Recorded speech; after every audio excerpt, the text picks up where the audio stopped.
Hola, buenas noches amigos. Estamos como todas las semanas en el tiempo de entrevista del programa Las Aventuras de la Espada.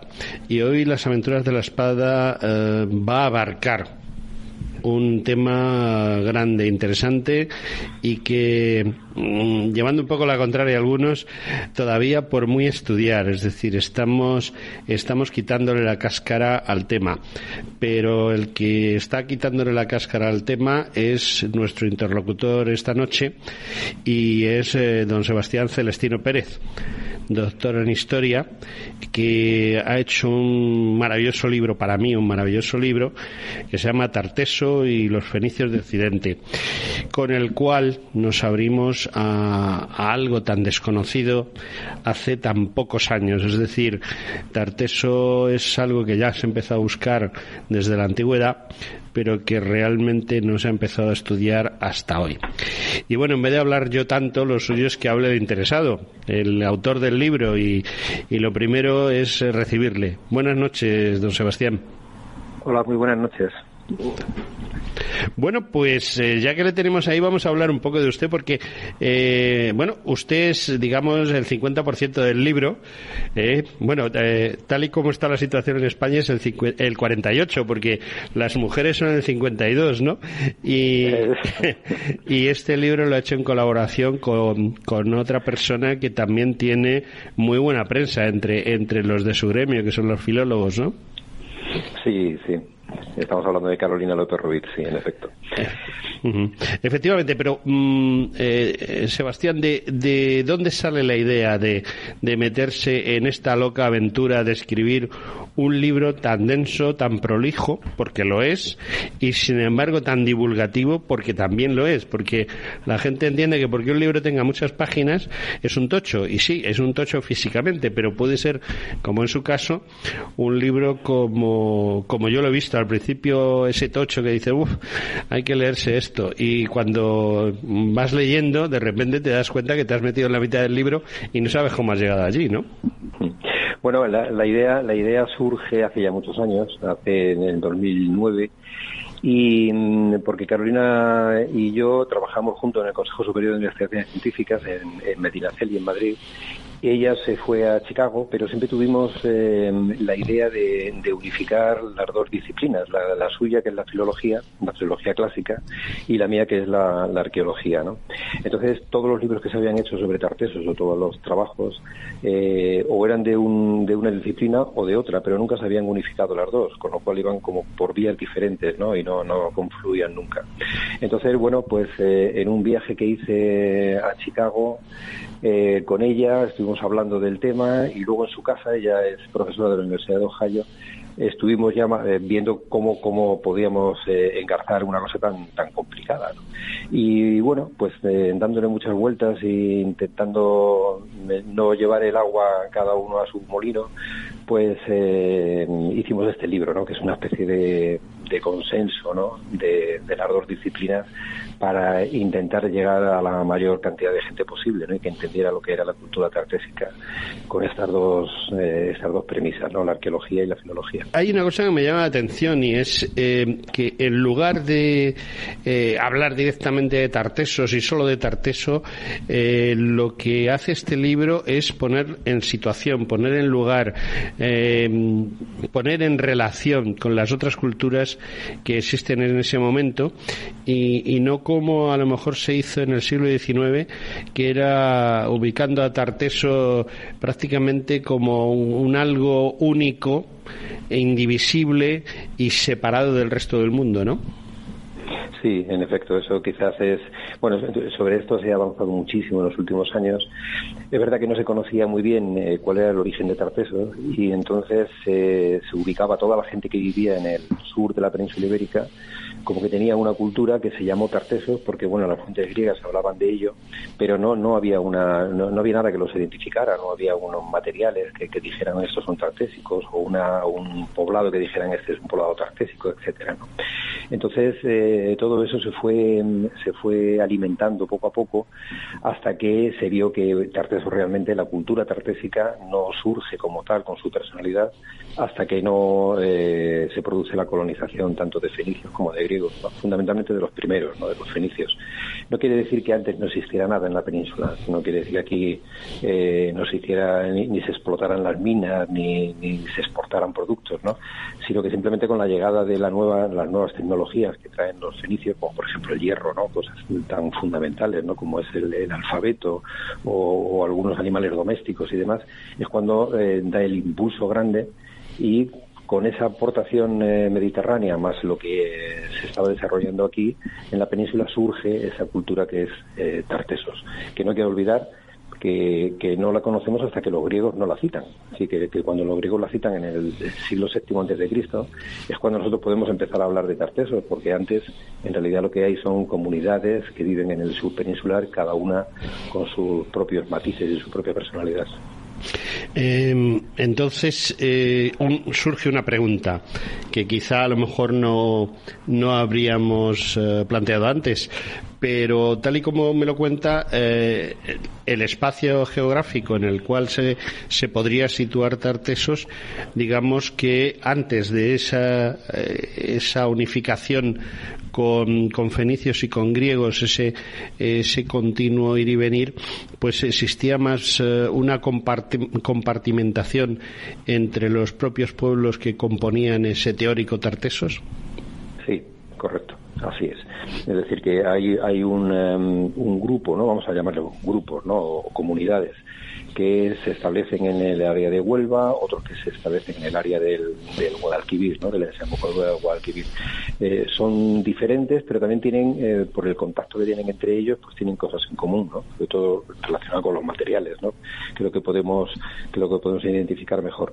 Entonces, a partir de ahí, es con la llegada de fenicios y griegos, es cuando, ya digo, hay una unificación cultural de esa zona que a medida que va pasando el tiempo también se va ampliando la zona, ¿no? Es decir, que si solamente al principio era la costa, pues luego es todo el valle de Guadalquivir y al final del periodo tartésico llegan hasta el Guadiana. Uh-huh. Yo lo que sí me llama la atención y pienso que ha sido muy muy importante es que esa colaboración entre Carolina López Ruiz y Sebastián Celestino ha sido importante en el sentido de que han tenido que crear, digámoslo así, o inventar un nuevo sistema de arqueología, filología, un tanto por ciento para cada una, para empezar a investigar y empezar a moverse en algo que era totalmente desconocido, porque aunque existían esos textos griegos, aunque por ejemplo Schulte a principios del siglo XX tratase de averiguar dónde estaba la ciudad, porque nunca buscó un espacio económico, han tenido ustedes mucha problemática en construir esa nueva arqueología, porque es diferente de la que se utiliza para otras cosas. Bueno, sí, no está exenta de dificultades, ¿no? Evidentemente, sobre todo porque la filología nos dice una cosa y la arqueología es una disciplina que normalmente lo que hace es sentenciar, ¿no? Dicho esto con toda la buena intención del mundo, ¿no? Es decir, que parece que hasta que la arqueología no dice sí, no se certifica una cosa, y esto tampoco es así, hay que ser un poquito más elásticos, ¿no? Pero también es verdad que la arqueología es muy positivista, es decir, que si no encuentra algo, no lo da por hecho, ¿no? Es como Santo Tomás, si no, hasta que no toco no me lo creo, ¿no? Hasta que no mete la mano en la herida, ¿no? Y ha sido un poco, vamos, yo también puedo cantar el mea culpa, ¿no? Como arqueólogo, pero hemos sido un poco categóricos, ¿no? En ese sentido, ¿no? Hasta que la arqueología no ha sentenciado, no se ha dado por buena una hipótesis histórica. Quizá la existencia de Tartesos, que nos es conocida a partir de textos griegos de muchos siglos antes de Cristo, estamos hablando de 700, 800 años perfectamente, quizá precisamente ese conocimiento a través de unos textos que en lugar de ser categóricos, concretos y concisos, dan lugar más al pábulo y a la novela o a la historia novelada que a la realidad, eso también ha influido negativamente en ese inicio que ustedes tuvieron? Sí, es posible, porque bueno, toda cultura que se conoce poco pasó con Egipto, ¿no? Al principio del siglo pasado, o pasó con los hititas o con cualquier otra cultura así compleja, ¿no? Que cuando no se sabe, bueno, pues vuela la imaginación. Esto es lógico, ¿no? Pero yo creo que más que ha perjudicado un poco la idea que tiene la gente de Tartessos, que se irá modificando con el tiempo, como es lógico, ¿no? Pero el hecho de que se conozcan muy pocas cosas, dónde está el reino, dónde está la capital, cómo es, bueno, pues lo que hace es que vuela la imaginación, ¿no? Y teniendo en cuenta los textos griegos, claro, los textos griegos lo que nos hablan también es de mitología, de leyendas, y nosotros lo que tenemos que palpar es la realidad. Yo no estoy en absoluto en contra de que la gente imagine, ¿no? Y vuele con su imaginación. Me parece extraordinario. Pero también es verdad que nuestra obligación es palpar la realidad. Y la realidad ha sido muy escasa y cada vez se van conociendo muchas más cosas, ¿no? Y por lo tanto nos vamos construyendo poco a poco lo que es una cultura que realmente existió. Sí, pero hay una cosa que a mí siempre me ha llamado la atención muchísimo, y ha sido el tema de Troya. Troya era pues una leyenda, en definitiva, un canto poético y bueno, pues eso le daba un cierto halo de misterio, pero lo cierto es que al final esa leyenda y ese canto poético está basado en unos hechos reales que a lo mejor no coinciden al 100% con la leyenda, pero que sirvieron de base para poder actuar y poder concretar Troya y ver las diferentes Troyas, pues como ya sabemos hay una superposición de un montón de Troyas a lo largo de la historia. Pero eso pasa también con Tartessos. Las leyendas pueden servir para que usted pueda trabajar arqueológicamente. Bueno, las leyendas pueden ser un punto de partida, ¿no? Pero también hay que situarse un poco en qué querían los griegos cuando hablaban de Tartessos, ¿no? Se sabía que en el extremo occidente, hay que tener en cuenta que Tartessos, la zona de Tartessos, la zona del sureste de la península ibérica, en aquel momento era el fin del mundo. Es decir, a partir de ahí lo único que había era el Tártaro y el infinito, ¿no? No había nada más. Por lo tanto, para que llegaran los comerciantes a esta zona, sabiendo que había metales y que había posibilidades de tener productos que se pudieran comerciar con el resto del Mediterráneo, había que dejar ese terreno lleno de monstruos y de animales salvajes y demás, había que dejarlo expedito. Uh-huh. Y qué mejor forma de eso, como tenían los griegos, que era pues mandar sus grandes héroes, Perseo, Hércules y demás, ¿no? Para despejarlo, y con esas leyendas decir, bueno, ese terreno ya está libre, ¿no? Ya se puede ir a comerciar, ya no hay peligro. Sí. Eso hay que tener en cuenta eso, ¿no? Lo que querían los griegos. Y a partir de ahí, a partir de esa leyenda, es cuando empieza la realidad. Es decir, los griegos ya a partir del siglo VI, unos 100 años después de los primeros escritos, de las primeras leyendas, ya hablan de un rey, ya hablan de unas gentes que viven allí, es decir, ya están hablando de la realidad. Estábamos hablando de leyendas, pero hay un momento en que las leyendas y la historia deja ya de estar novelada y empieza a ser mucho más fiable, aunque en realidad yo soy de la idea de que la historia antigua está muy supeditada al marketing que determinados escritores hacían de a quien le pagaba, ¿no? Pero concretamente Tartessos ya entra en el siglo IV, en el siglo III, de una manera ya más seria y sobre todo más documentada, sobre todo en el mundo cartaginés, más que en el mundo fenicio, y en definitiva los cartagineses son los sucesores naturales de los fenicios. Son los hijos. Sí. Y también en el mundo griego y en el mundo romano. En ese mundo arqueológico en el que usted trabaja, ¿esto se ha verificado de alguna manera concreta? ¿Se ve? Es decir, ¿se encuentran esos cambios y cómo se van produciendo o qué vestigios van dejando? Sí, claro que sí. Hay un ejemplo muy elocuente, ¿no? Y es que los propios romanos, cuando hablan de la gente que viven en el sur de la península ibérica, tanto en Cádiz, en la zona de Sevilla y demás, le llaman muchas veces tartésicos. Y hay un personaje que es Balbo, que era de Cádiz, a que Cicerón le llama el tartésico, ¿no? Balbo el tartésico. Es decir, que esto es como cuando nosotros, no sé, cuando hay un partido de fútbol internacional y dice el equipo galo se enfrenta al equipo luso, ¿no? No dicen el equipo francés, al equipo portugués, que también, ¿no? Sí. Pero bueno, están haciendo alusión a sus raíces culturales, ¿no? Bueno, pues esto es igual, ¿no? Los romanos hacían alusión a las raíces culturales del sur de la península ibérica y le llaman tartésicos a la gente que vive en la zona. La desaparición de Tartesos, entiendo, aunque Escipión conquista Sangre y Fuego por un lado y otras veces pues haciendo buenas migas con los íberos, eso cuando los romanos llegan a la zona ocupacional de Tartesos, ¿qué hace? ¿Una destrucción de Tartesos como tal o una asimilación? ¿Cómo lo ven ustedes los arqueólogos? No, cuando llegan los romanos, Tartesos en realidad ya no existe. O sea, Tartesos sufre una crisis enorme en el que no sabemos todavía a qué se debe, pero hacia el siglo VI, hacia mediados del siglo VI, que tiene una relación directa con la crisis enorme que hay en el Mediterráneo, donde se están equilibrando todo lo que es el comercio en el Mediterráneo entre fenicios, entre púnicos, vamos, y griegos, ¿no? Y esto va a afectar directamente a Tartesos, ¿no? Decae y sigue su cultura en la zona del Guadiana, y a principios del siglo IV ya no tenemos ningún vestigio más de la cultura tartésica. Se organizan otros pueblos que son los descendientes de los tartésicos, que son los que denominamos turdetanos, que ocupan todo ese suroeste peninsular, y esos son los que van a recibir a los romanos, los turdetanos, ¿no? Es decir, los descendientes de los tartésicos.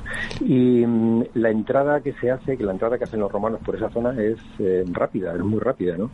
Siempre se ha dicho que Cádiz ha sido una puerta de entrada de todas las conquistas, ¿no? Porque los han recibido siempre con facilidad, no ha habido nunca resistencia. La resistencia que encuentran los romanos es precisamente con los lusitanos ya, ¿no? Con Viriato y demás, pero la zona del sur no fue nunca muy problemática, y asimilaron inmediatamente a los romanos cuando llegaron. Vieron las ventajas que tenían y bueno, se acomodaron perfectamente a ellos. Sí, porque el concepto que yo tengo de la conquista romana, sobre todo en la época de Escipión, es la de palo zanahoria, es decir, sí. Si quieres somos aliados, tú pagas lo que tengas que pagar por llevarte bien con nosotros, y nosotros te dejamos vivir a tu aire, te dejamos tus dioses, te dejamos todo, no te vamos a molestar en nada, y bueno, pues es un sistema como otro cualquiera de integrar a esas culturas que están bajo Roma, pero que no han sido conquistadas a sangre y fuego, ¿no? Sí, eso se ve muy bien, por ejemplo, en la necrópolis de Carmona, ¿no? Donde los enterramientos que hay, bueno, ya se entierra la gente al estilo romano, ya están romanizados y demás, pero siguen manteniendo también su cultura ancestral, ¿no? Y eso es porque los romanos se lo permitían, seguir adorando a sus dioses y tener sus propias costumbres, mientras que en otros lugares que se resistieron a esa conquista sí que es totalmente romano, ¿no? Canónico. ¿Por qué? Porque han arrasado con toda la cultura anterior. Hay una cosa que a mí me llama mucho la atención. Yo estuve, yo esperaba encontrar el clásico libro en el que la arqueología se basa en una serie de hechos o pruebas palpables, y se habla mucho sobre todo de edificios o de ruinas y tal, pero hay una cosa muy curiosa, es el capítulo 6 de su libro, en el cual ustedes hablan de seres humanos y de economía, y también hablan de esa economía, pues la ganadería, la agricultura, todo tipo de recursos, y los contextualizan en ese momento. ¿Es quizá eso algo que influye para el conjunto total del libro? Es decir, tener en cuenta la economía de Tartesos, y el que quizá esa economía boyante y floreciente hasta ese siglo VI de la crisis, lo que hace que Tartesos sea quizá un pueblo poco conflictivo y más amante de las buenas relaciones con los demás. Sí, bueno, ahí tienes toda la razón del mundo, ¿no? Es cierto que nosotros, los arqueólogos, me refiero, somos fundamentalmente historiadores. O sea, de eso no hay que olvidarlo, ¿no? La arqueología no deja de ser también una disciplina que ayuda a entender la historia. Por lo tanto, como historiadores que somos, tenemos que dar respuestas a la sociedad a la que estamos estudiando, ¿no? No podemos hacer, como decía anteriormente, ¿no? Solamente tablas de cerámicas, de tipologías de monumentos, etcétera, ¿no? Sino que hay que dar también una explicación de qué gente es, qué ritos tiene, qué economía, por qué esa sociedad es boyante o no lo es, con quién comercia, es decir, darle un envoltorio a esa cultura. Entonces ahí es donde nos hemos centrado, ¿no? Y dejando un poco de lado lo que son la arqueología pura y dura, ¿no? La más seca, por decirlo de alguna forma, ¿no? Que está muy bien, sirve para apoyar esos argumentos, pero ya digo, en definitiva nosotros lo que tenemos que explicar es a qué se dedica esa gente y cómo han creado esa cultura, ¿no? Que es lo que realmente se transmite, porque si no lo vamos a entender muy bien, ¿no? Entonces ahí ha sido donde hemos puesto toda la carne del asador, ¿no? En intentar darle forma a una cultura para que la gente la entienda, ¿no? Entonces sabemos muchas cosas, porque hay veces que dicen, bueno, es que de Tartesos se sabe muy poco. Bueno, no se sabe tampoco, ¿no? Sabemos cómo se enterraban, sabemos todos los rituales, conocemos varios cementerios o necrópolis, ¿no? Conocemos un santuario, conocemos parte de la religión que hacían, ¿no? Conocemos con quién comerciaban, cómo han ido evolucionando. Es decir, son muchas cosas, queda mucho por descubrir todavía, ¿no? Y por saber, pero si nos ceñimos a lo que es la historia de Tartesos, cada vez está más cerrada. Uh-huh. Yo he visto, y siguiendo con ese capítulo, que Tartesos llegó a convertirse en una meca no solo económica, sino también cultural y sobre todo también religiosa, porque quizá influyeron fuera, pero también fueron influidos, y hay ciertos vestigios, o he querido yo entender, no solo en este libro, sino en otras obras, pero en este libro he visto cosas muy interesantes respecto a la religión de Tartesos, y quizá esa religión esté muy relacionada con su tema económico y muy relacionada con otras religiones del Mediterráneo, sobre todo con la fenicia e incluso con la griega en menor medida, por supuesto. Sí, sin duda.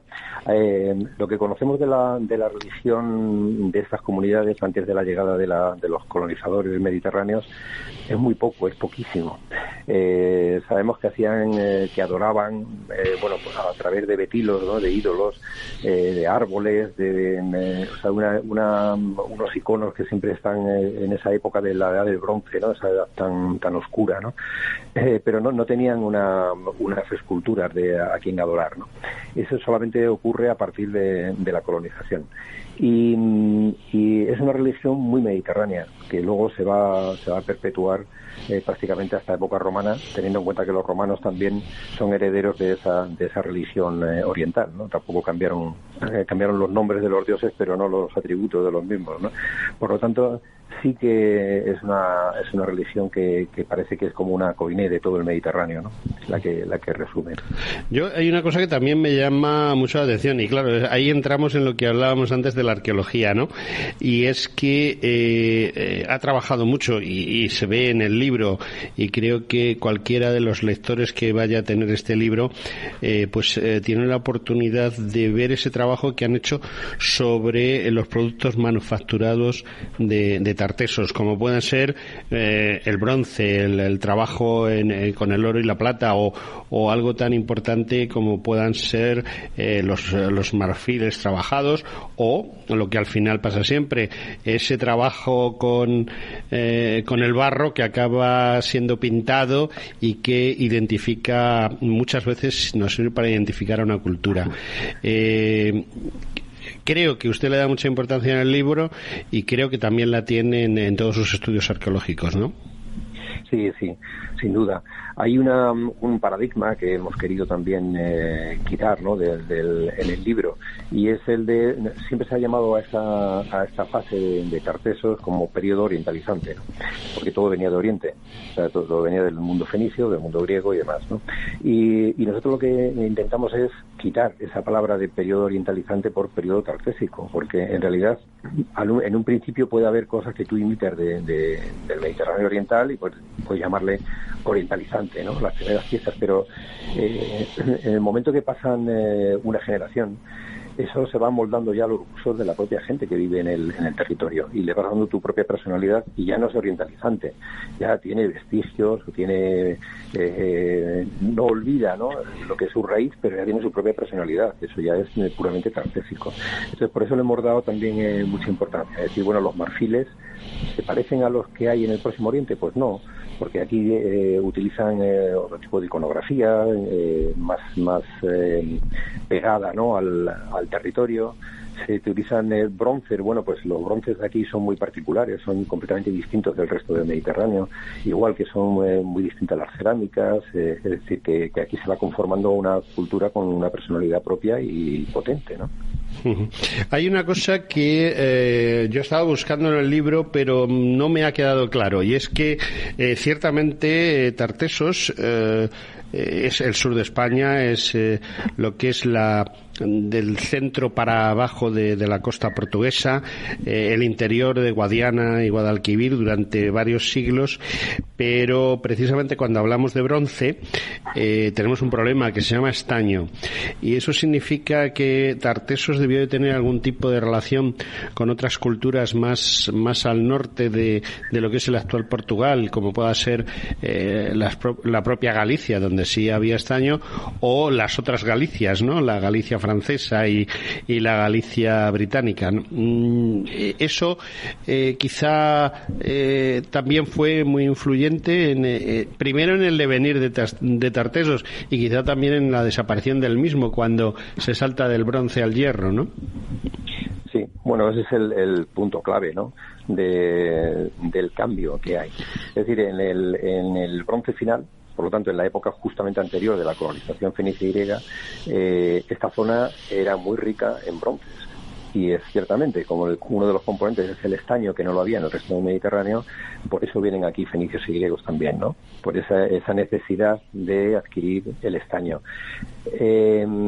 Realmente siempre se ha estado mirando si en las Islas Británicas y con quién se comerciaba, ¿no?, porque toda la costa atlántica del suroeste, es decir, Portugal, el sur de la península, Islas Británicas, etcétera, tienen una homogeneidad en cuanto a los materiales que tienen, en cuanto a las espadas, las lanzas, todo lo que está relacionado con las armas son todas muy parecidas, y es porque todos tienen ese metal que es el estaño. ¿De dónde viene el estaño? Bueno, pues muy complicado, ¿no? Bonsor, que fue uno de los grandes arqueólogos del principio del siglo pasado, fue incluso a excavar a las Islas Británicas pensando que allí podía estar, ¿no?, esas minas o ese lugar donde procedía el estaño. Pero es curioso porque en los últimos años, en los últimos 10 años, no más, ¿no?, se están descubriendo indicios de un comercio entre Tartesos y la zona de Galicia. Están apareciendo materiales que tienen que ver con el mundo fenicio púnico, ¿no?, y demás. Y seguramente es en Galicia de donde vengan esos metales. ¿Qué hacen los tartésicos, ¿no? Pues hacer un poco de intermediarios entre los comerciantes que vienen del Mediterráneo, fenicios y griegos, y los indígenas, que son los que explotan esas minas de estaño, ¿no? Y por lo tanto, claro, era famoso el bronce atlántico, ¿no?, muy famoso porque era mucho más resistente que el bronce que se estaba haciendo en el Mediterráneo. Y claro, cuando llega el hierro, evidentemente eso se viene abajo. Eso se viene abajo, pero se viene abajo, y esta es una pregunta un poquito complicada. El hierro, indiscutiblemente, las armas de hierro no tienen color en un enfrentamiento contra las armas de bronce, ¿no? Y mi pregunta es, ¿esa dilución de Tartesos está sobrevenida por un cambio simplemente económico, ese paso del bronce final al hierro, o está también también relacionada porque esos sucesores de los tartesos, que son los íberos, puede que más que sucesores sean conquistadores? Bueno, no se sabe porque hay mucha polémica en este punto, ¿no? Se ha hablado siempre, ¿no? Y nosotros incluso también lo mencionamos alguna vez, ¿no? De la paz tartésica, porque no hay armas. Es decir, en todas las excavaciones que se han hecho en lugares relacionados con tartesos, nunca aparecen armas, ni en las tumbas, ni en los poblados, ni nada, ¿no? No sabemos cómo se defendían, qué sistema social organizativo tenían, pero algún sistema coercitivo tienen que tener, porque es muy difícil mantener una cultura si no hay un elemento coercitivo, ¿no? Aunque sea de defensa. Por lo tanto, esto siempre ha sido bastante curioso, porque cuando pasan al mundo ibérico es todo lo contrario. Hay armas por todas partes, en las tumbas, en los poblados, en todos sitios, ¿no? Hay caballeros con esculturas de jinetes, ¿no? Bien armados y demás. Y esto en Tartesos, sin embargo, no pasa. Por lo tanto, ese es uno de los enigmas que siempre tenemos, ¿no? Cómo se mantuvo una cultura tantísimos años, casi 400 años, sin que haya dejado vestigios de armas, porque en la época anterior, en el Bronce final, sí hay muchísimas armas, y justamente en la época tartésica ya no hay armas, y en la siguiente vuelve otra vez a haber armas, ¿no? Es algo realmente enigmático. Bueno, nos estamos acercando al final de nuestra entrevista y bueno, pues me gustaría dos preguntas. Una primero sobre el libro que yo tengo ahora mismo en mis manos, que es Tarteso y los fenicios de Occidente, de la editorial Almuzara, y por el que le estoy entrevistando, y luego otra de futuro, pero por la que le estoy entrevistando, ¿por qué razón yo, no yo, sino un yo teórico, amante de la historia y amante de esas leyendas como Troya o como Tartesos, por qué yo tengo que comprar ese libro? ¿Por qué tengo que hacerme con ese libro y qué es lo que voy a encontrar en ese libro? ¿Qué es lo que busco en ese libro? Ya sé que son muchas preguntas, pero es una manera de decir, pues mire usted puede comprar este libro porque va a encontrar aquí tal cosa, que es lo que usted está buscando, ¿no? Sí, bueno, yo creo que el libro lo que trata es de explicar y de poner al día a la gente interesada en la historia cuáles son sus raíces, ¿no? La raíz de la cultura más antigua que conocemos de la península ibérica, que es Tartesos. Es decir, no hay que olvidar que no solamente es de la península ibérica, sino que es la cultura más antigua del extremo occidente. Mientras florecía esta cultura, aquí, bueno, pues en el resto de la península ibérica y en el resto de Europa, en realidad no sabemos prácticamente nada, ¿no? Aquí ya se estaba forjando una cultura que se frustró, desgraciadamente. Es decir, se frustró en el siglo VI cuando empieza el periodo clásico en Grecia, el periodo clásico en Etruria. Es decir, si aquí no se hubiera frustrado por esas causas que no sabemos cuáles son, pues hubiéramos tenido una floreciente cultura también que no sabemos cómo se desarrollaría. Por lo tanto, el acercarse al libro es conocer cuáles son nuestras raíces desde la protohistoria, porque se denomina la protohistoria. Yo tengo muy claro, y a partir de haber leído el libro, me ha quedado muy claro que Sebastián Celestino es un hombre que trabaja mucho y sé que va a seguir trabajando mucho, y entonces enfocamos el final del programa a próximos libros, y sobre todo, antes de hablar de próximos libros, vamos a hablar de qué está haciendo ahora mismo Sebastián Celestino, que está trabajando arqueológicamente o está refundiendo cosas que ha estudiado hace poco. Se están descubriendo cosas de Tartesos. Háblenos un poco de esas actividades que usted está teniendo ahora y que tengo muy claro que acabarán plasmadas en páginas de un nuevo libro, ¿no? Sí, bueno, sí, eso es un no parar, ¿no? Además es una profesión que te requiere muchísimo tiempo, pero bueno, que lo hacemos con entusiasmo, con lo cual, bueno, ahí seguimos siempre, ¿no? Nosotros ahora mismo tenemos un proyecto muy grande, hay dentro de los proyectos de los planes nacionales de I+D, del Ministerio, ¿no?, de Ciencia, que se llama Construyendo Tartesos, precisamente el proyecto, ¿no? Es un proyecto muy ambicioso y que trata de estudiar la arquitectura de Tartesos. Y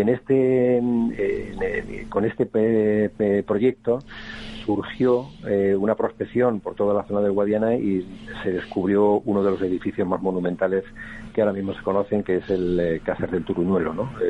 Un túmulo enorme con un edificio que está prácticamente entero, que además conserva las 2 plantas y que está dando unos materiales magníficos, ¿no? Y que nos está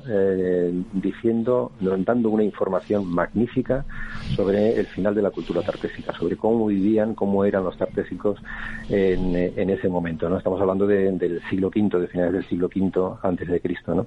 Y estamos completamente metidos en esa excavación de la que llevamos 5 años y ya conocemos una estructura magnífica, ¿no? Es un edificio que, bueno, ya es bastante conocido tanto a nivel nacional como internacional y que me imagino que en los próximos años nos dará muchísimas alegrías, ¿no? En cuanto a los nuevos datos que nos puede proporcionar para conocer mucho mejor Tartesos.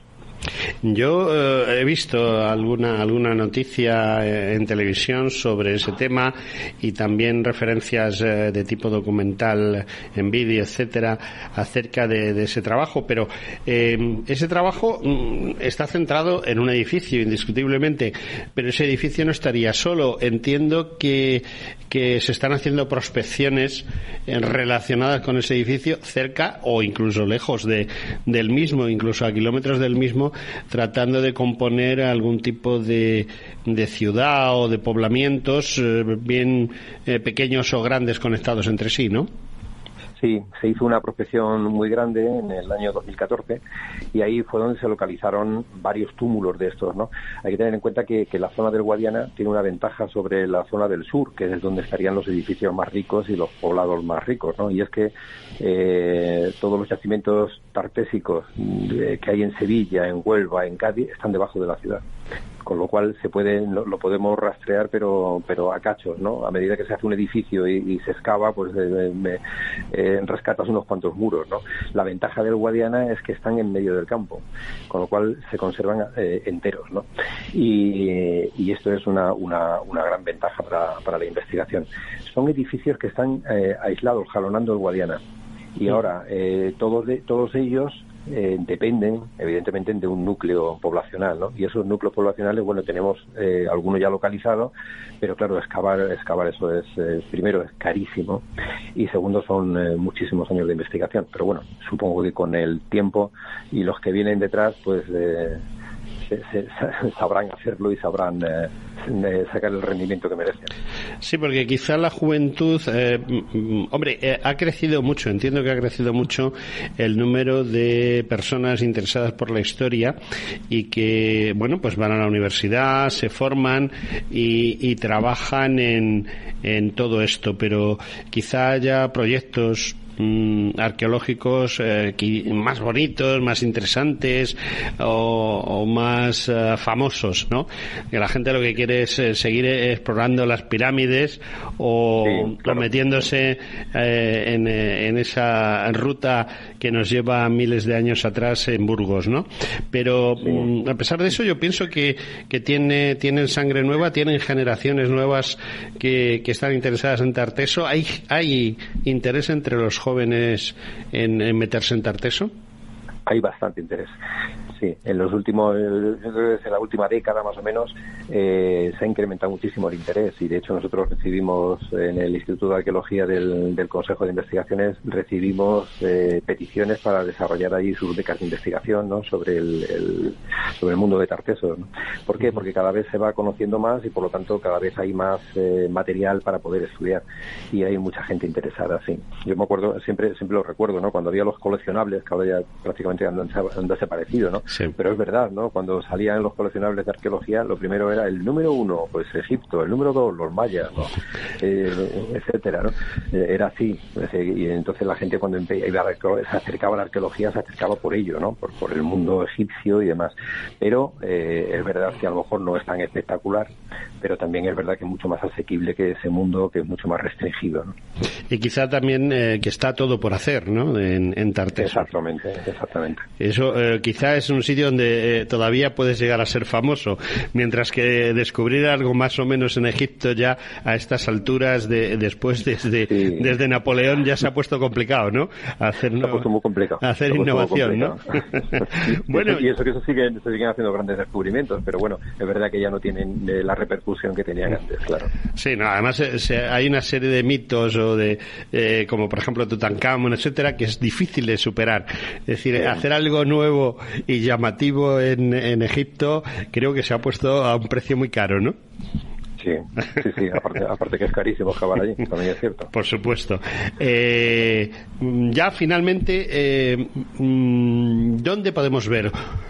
Yo sé que existen posibilidades de ver exposiciones fijas, es decir, hay museos que ya tienen material de esta época y yo sé, ya estoy dando una primicia de que Sebastián Celestino está metido en una historia en la cual se va a hacer algún tipo de exposición itinerante, digámoslo así, dentro de las pocas posibilidades que nos está dejando la situación sanitaria actual, ¿no? Bueno, esperemos que cuando se abra la exposición de la que estás hablando, de la que estás hablando, ¿no? Que es una exposición sobre Tartessos, precisamente, ¿no? Que se va a hacer en Madrid, en el Museo Regional de Alcalá de Henares, donde se quiere inaugurar, y luego sí, evidentemente queremos que vaya a Sevilla y Mérida, fundamentalmente, ¿no? Y es una exposición que, bueno, está fijada para principios de 2022. Suponemos que ya se podrá ir tranquilamente a la exposición y disfrutar de ella. Esperemos. Eso sería una buena noticia. ¿Tenemos material suficiente para hacer una buena exposición? Sí, sin duda. Hay material. Yo creo que la exposición lo que va a hacer fundamentalmente va a ser sorprender a la gente cuando vea la riqueza material que desprende Tartessos. Yo creo que se conocen muy pocas cosas. A lo mejor lo más famoso es el tesoro del carambolo, ¿no? Los tesoros de oro, de Aliseda, etcétera, ¿no? Pero cuando vean la riqueza material y cuando vean la documentación que hay sobre el mundo de los muertos, el mundo de los vivos, la sociedad, la economía, etcétera, yo creo que la gente se va a dar cuenta de que estamos hablando de una cultura bastante seria y muy sólida. Bueno, pues yo lo único que le pido a nuestro invitado del día de hoy es que nos mantenga informados de esto, porque entiendo que, bueno, el público de las Aventuras de la Espada es un público, primero, muy fiel, y segundo, es un público que le gusta la historia y que la conoce, y estoy completamente convencido de que en cuanto esas exposiciones se pongan en marcha y se puedan ir a ver, bueno, pues la gente de mi programa, la gente que sigue mi programa va a ir allí, y yo delante, yo el primero, porque ciertamente es un mundo apasionante y sobre todo muy desconocido. Y ya, pues, para finalizar nuestra entrevista, yo le quería pedir a nuestro invitado, a Sebastián Celestino, que nos diga, nos venda, ahora que nos venda un poquito Tartessos. No ya su libro, que bueno, yo ya he dicho que yo lo tengo en la mano y no me lo compro porque ya lo tengo, pero cualquiera que le guste verdaderamente la historia desconocida de España tiene ahí un punto muy importante sobre el que trabajar. ¿Por qué la gente tiene que interesarse más por Tartessos? ¿Por qué la gente debe de ir a ver esa exposición? ¿Y por qué nos tenemos que interesar más por nuestra historia verdadera y no por la de Egipto? Que también nos tenemos que interesar, lógicamente. Bueno, pues porque es el origen. Esto es como todo, ¿no? En historia siempre decimos que para aprender del futuro tenemos que conocer muy bien el pasado, ¿no? Si antes hablábamos, por ejemplo, de las guerras púnicas, de la llegada de los romanos a la península ibérica y demás, si no conocemos por qué los romanos están interesados en llegar a la península ibérica, por qué conquistarla, ¿no? Por qué los fenicios llegan a la península ibérica, los griegos y demás, es porque no conocemos bien la cultura que había antes, ¿no? Entonces, yo creo que es eso, es conocer bien cuál es el origen, el primer origen de la cultura, que luego se va a extender prácticamente por toda la península ibérica, porque luego vienen los íberos y a partir de los íberos vienen los celtíberos, y bueno, todo ello va a conformar al final una cultura general para por lo menos para todo el sur peninsular. Entonces yo creo que es importante que la gente tenga un conocimiento de cuáles son nuestros orígenes. Muy bien, pues ya no nos queda más que una cosa, es despedirnos de nuestro invitado y emplazarlo, palabra que no se usa mucho, hecho, que yo sí uso todas las semanas, emplazar a Sebastián Celestino que vuelva, porque a mí personalmente me interesa su tema, y normalmente lo que a mí me interesa pues será porque llevamos ya más de 4 años juntos, mis oyentes y yo. Al final acabamos teniendo intereses comunes, ¿no? Y estoy completamente convencido que una próxima vuelta de nuestro invitado del día de hoy va a ser importante y va a ser interesante. Agradecer la presencia de Sebastián Celestino en nuestros micrófonos, y eso, emplazarle, y me acepta el emplazamiento, creo. Por supuesto, y con mucho placer. Bueno, Sebastián, muchísimas gracias por haber estado. Muy bien. Hasta el próximo día. Gracias. Adiós. Gracias. Chao.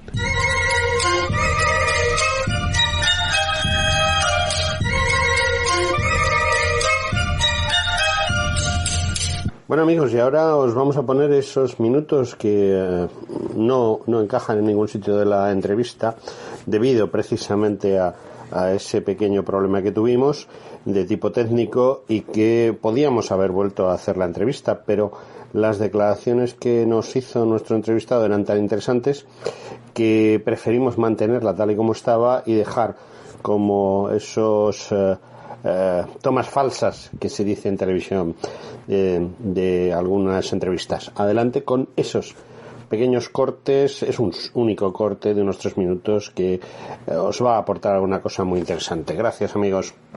Pues dar divulgación a ese trabajo ímprobo, porque bueno, esto no es flor de un día lo que tú has hecho, ni lo que estás haciendo. No, son varios años, sí.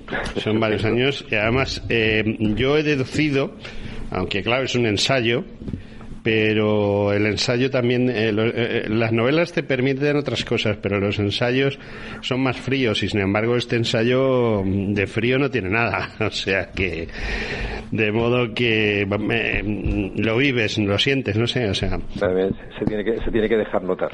Ya. No, en especial es un poco lo más importante quizás es por qué nos hemos metido en este mundo, ¿no? Porque hemos investigado sobre algo tan dejado de la mano de Dios, ¿no? Hasta hace unos años. Eso sería un poco lo fundamental es el aunar las dos disciplinas, ¿no? La filología y la arqueología, que han estado siempre muy muy separadas, ¿no? Han ido cada una por su lado, y es la primera vez, ¿no?, que se hace un trabajo así conjunto. Sí. ¿De antropología en qué sentido? ¿A qué te refieres con antropología? Sí, no, podemos tocarlo. Lo único que no tenemos son los análisis de ADN que se están haciendo ahora, ¿no? Imagino que en un futuro muy próximo ya podremos hablar también de etnias, ¿no? De quiénes son esta gente, de dónde vienen, del Mediterráneo, del Atlántico, etcétera, ¿no? Sí. Se puede tocar. Otra cosa que yo te quería consultar antes de empezar, Schulten. Gran filólogo. Yo soy muy de Schulten. O sea, yo me he leído muy bien. Y me interesó mucho. Además, él era también un hombre que una de sus vocaciones era encontrar Tarteso, ¿no? Sí, la ciudad de Tarteso. Él tenía la idea de una ciudad, ¿no? Que es la idea del siglo XIX, ¿no? Y de principios del XX, de encontrar una ciudad, porque en ese momento se había encontrado Troya y Micenas y todo y demás, y él lo que quería era encontrar aquí como ya estaba todo muy muy trillado en Grecia y en el Próximo Oriente, pues pensó en la península ibérica, ¿no? En el lugar donde se podía encontrar esa ciudad de Tarteso, que él la imaginaban pues un poco parecida pues a Troya, ¿no? Sí, él además empezó en la zona de Cádiz, pero claro, Cádiz, Huelva, pues también está ya muy trillado, y luego además la gran erosión provocada y el gran arrastre de material de los ríos, si hay algo, pues lo ha tapado bien tapado. Y luego sobre todo la marisma de Guadalquivir. Otra de las posibilidades es Mastia, ¿no? Entonces creo que él lo miró eso casi al final. ¿Vosotros habéis trabajado algo sobre la posibilidad de que Mastia tuviese algo que ver con Tarteso? No, lo que pasa que sí es verdad que fue uno de los sitios que siempre se tuvo en cuenta, ¿no? Que Mastia fuera uno de los lugares, igual que hasta Regia, ¿no? Y, o sea, ha habido varios lugares, o Saltés, en Huelva, que se han propuesto, ¿no? Pero claro, esa, ya te digo que es la idea que se tenía antiguamente de buscar una ciudad, ¿no? Yo pienso más que Tartessos era un espacio económico, cultural y lingüístico común, ¿no? Exactamente lo que pensamos nosotros, ¿no? Con diferencias además, o sea, no es lo mismo un Tarteso de Huelva que uno de Cádiz, que uno de Guadiana, ¿no? No tiene nada que ver, es decir, tenía sus propias particularidades, había una cosa común, una cultura común, pero luego con sus matices en cada uno de los sitios.